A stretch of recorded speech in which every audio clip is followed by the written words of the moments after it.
how did this happen? How did you first meet him? You know, it was one of those nights in New York City where a girlfriend invited me to meet her out. I had been working at the time, and I got off work late, so they had already been out. And I went to Cipriani's, which is a pretty well-known place in Manhattan.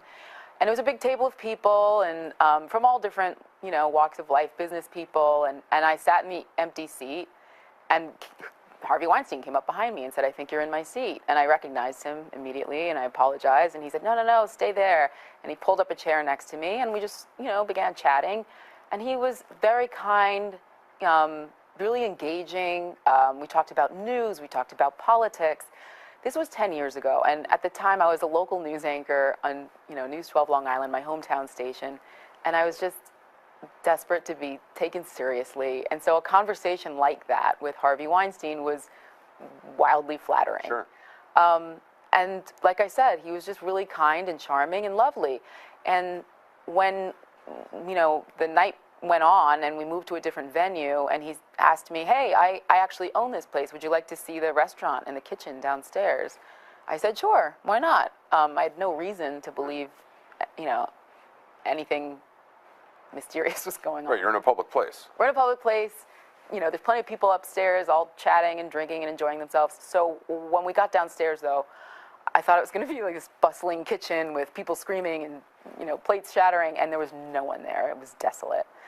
There was a guy sweeping up. And so when he dismissed that guy sweeping... He told the guy sweeping up to leave. To leave. And we were completely alone, and that's when I realized this was a bad idea and I need to get back upstairs. But at that point, I said to him, like, you know what, I've seen it. I want to go. And he said, "No, no, no, no, just come back here with me. Walk back this way with me. I'll show you the rest. I'll show you the rest." And he walked me into like a vestibule.